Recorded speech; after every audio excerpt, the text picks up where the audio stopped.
Hi friends, welcome back to our channel Total QA. In Total QA, we have uploaded a lot of playlists and a lot of videos we associated with the playlist. Please go through them and try to get the required knowledge. In today's video, we're going to discuss one of the most important object-oriented programming concepts, which is method overriding, which is part of polymorphism, and this is also called as runtime polymorphism, and also it is called as dynamic binding. So what is method overriding? A method in the superclass matches with a method in the subclass having same signature. When it's a signature, it means the name of the method, it means the number and type of the parameters and the return type.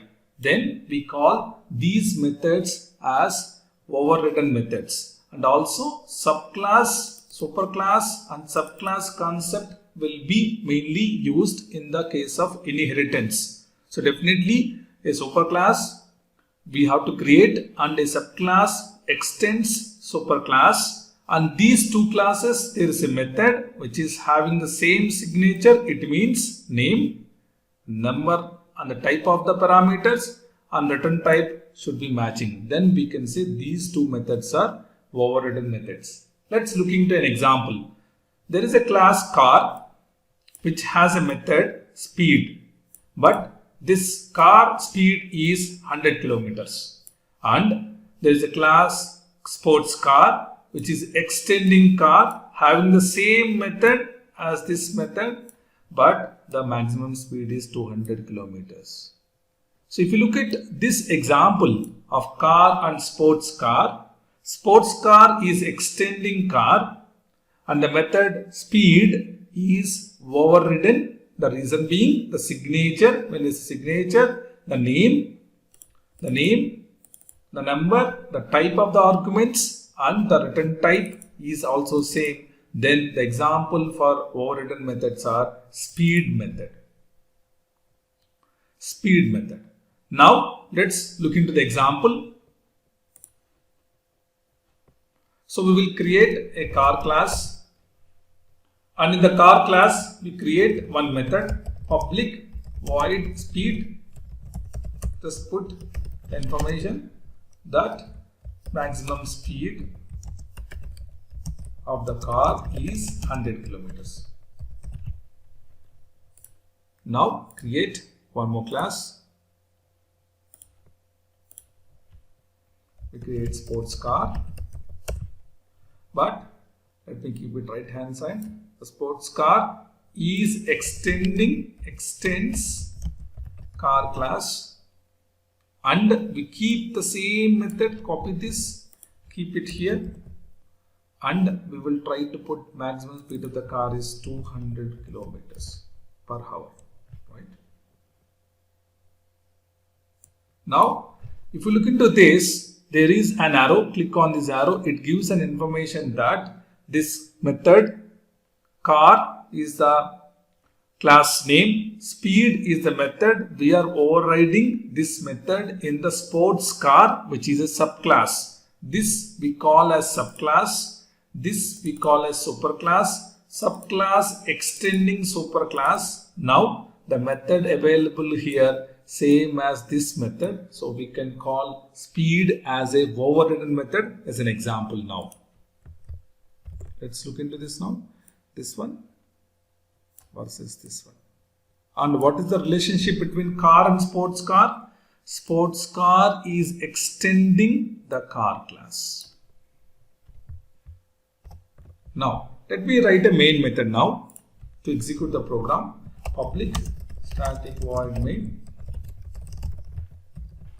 Now here, if you would like to invoke the speed method available here in this car class, if you would like to invoke this method, usually what we do, we create the object of the class to invoke the methods available in the class. The objective is to invoke the speed method available in the car class.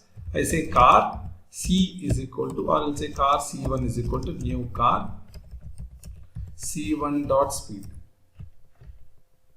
Now Next scenario. Suppose if you would like to invoke the speed method available in the sports car, we have to write here as sports car, say S1 is equal to new sports car.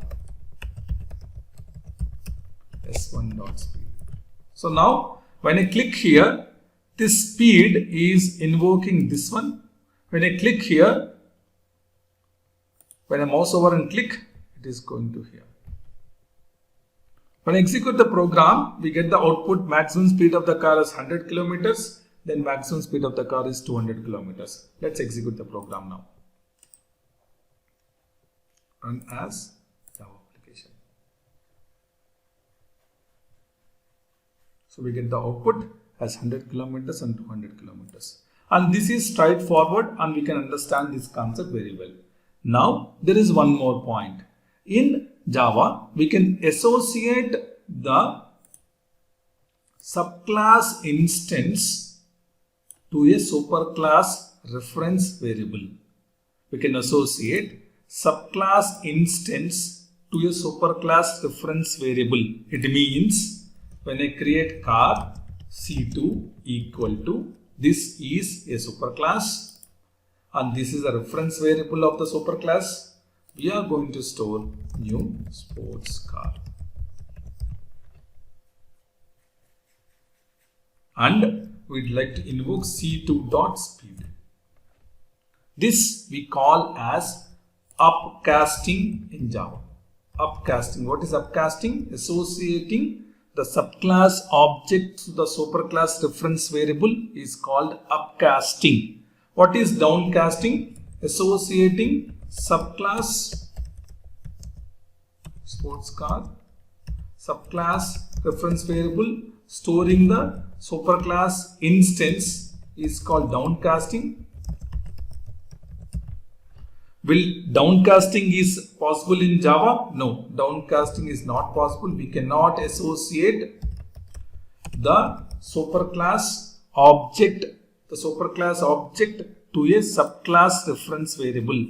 Downcasting is not possible in Java. Only upcasting is possible. We can associate a subclass instance to a superclass reference variable. Now, very important point, we have to focus especially from this point perspective. Okay, now when I click on speed, mouse over, click on speed in the line number 18, it shows that the execution is going to invoke this method and the output of the method is maximum speed of the car is 100 kilometers. Okay, so let me try to comment this. We don't require right to because we got understanding. We will comment this code now. But the focus is on upcasting concept. In upcasting, when I execute this program, what is the output? That is the discussion right now. If you look into that, when I click on speed, it is going to the car program and it is showing the execution that it is going to print this in the console. Okay, then let's execute and see what is the outcome now. Right click. Run as Java application. So what happened if you look into this output, right? Look into this output, it is totally different what we expect. We are expecting that we are going to get this one as an outcome. But what happened? We are going to get this one.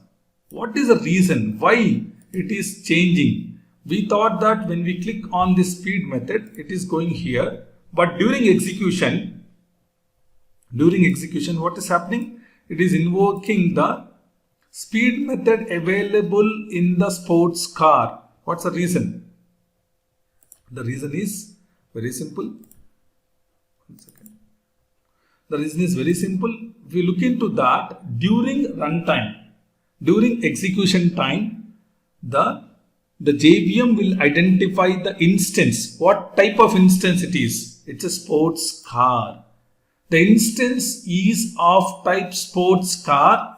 It will try to invoke the method related to the specific instance. So this will invoke the speed method of this sports car during execution time. But during compilation time, what we are thinking? because we are thinking that definitely this will invoke this one, which is the car class it is going to invoke, right? Let me close this, let me minimize this. Okay, let me keep it the side by side. It will be easy for us to again focus. Yes, now this is good now. So when you click on speed, we are thinking that this will invoke this one, but during runtime, the JVM, the Java runtime environment, the execution time, the sports car is an object of class sports car. We are going to create it. So it invokes, when you execute the line number 18, it invokes the method of the speed available in the sports car.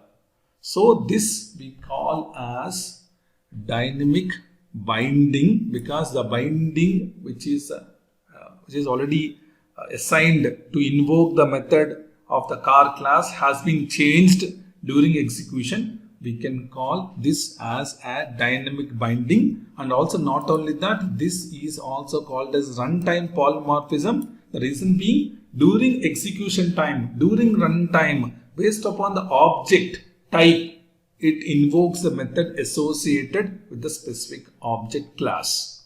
So this is mainly about runtime polymorphism or method overriding or dynamic binding. If you like my video, please subscribe and share. Thanks for watching my video.